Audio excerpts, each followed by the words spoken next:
अब के गर्ने होला त यार बाउले त्यत्रो लोभ गरी किनेको मोबाइल प्वाट्टै फुट्यो भन्दा त बुढालाई त ठाडै हार्ट एट्याकले हान्छ यार एकचोटि टेन्सन भयो नि। ओइ दाने के भयो मोबाइल बनाउन हिँडे मान्छे त के हो न्याउरो पऱ्यो भइरहेको छ त कि 500 पनि नबन्ने भयो त्यो मोबाइल 500ले बन्ने त भइहाल्दैन एकचोटि 5000 खर्च गर्दा पनि नबन्ने भयो। के भन्छ यो के भयो र तैँले मलाई एउटा सहयोग गर्नु पर्यो यार। अब साथीभाइ भनेको यस्तो दुःख पर्दाखेरि सहयोग गर्ने त हो नि। सुख चाहिँ तैँले खाइस् के दुःख मात्र भनेको दुःख सुख भन्न बहुत तनाव भएको छ मलाई यो परिस्थितिबाट मलाई निकाल्न यार प्लिज। त्यसो भन्न त तेरो लागि के गर्नु पर्यो मैले गलत बुझाइको कारण खुलीले मेरो बाउको मोबाइल झटाएर हानेर प्वाट्टै फुटाइदियो यार एकचोटि। यत्रो त कसरी हुन्छ मेरो घर गएर नि मेरो बाउलाई लल्लाइ फकाइ गरेर घुमाइ यो कुरो सुनाइदिएन यार। पहिलो सुनवाई नै मेरो मुखबाट भयो भने त मेरो बाउले त मलाई त एकै गाँस बनाउँछ नि यार एकचोटि।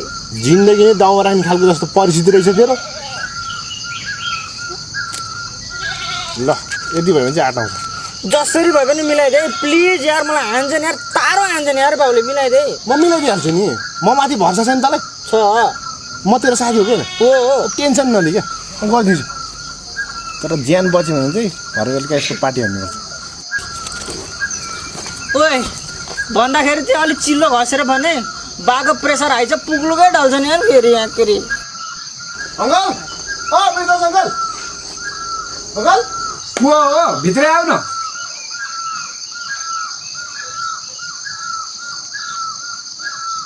मुटु डह्रो बनाएर बस्छु बा हार्ट एट्याक आउने सम्भावना बढ्ला जस्तो छ।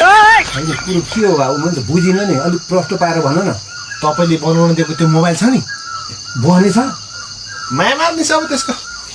के भने बाबु तिमीले त्यो धनेको खुलीसँग झगडा परेर मेरै आँखा अगाडि तपाईँको मोबाइलले हानेर त्यो मोबाइल टुक्रा टुक्रा बनाइदियो। त्यति मात्र कहाँ हो र अझ रिस नमरेर त्यो फुटेको मोबाइललाई ढुङ्गामाथि राखेर धुजा बनायो।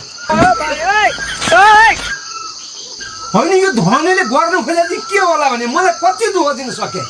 त्यो धने घरमा आयो भने त्यसलाई यत्तिकै नछोड्नु भए जहाँ अब एउटा केटीको लागि आफ्नै बाउको मोबाइल त्यसरी फुटाउँछ। त्यो त फुटाउँदैन नि। हो फुटाउँदैन भने त्यसले तपाईँको मोबाइल फुटायो तपाईँले त्यसको खपर फुटाइदिनु।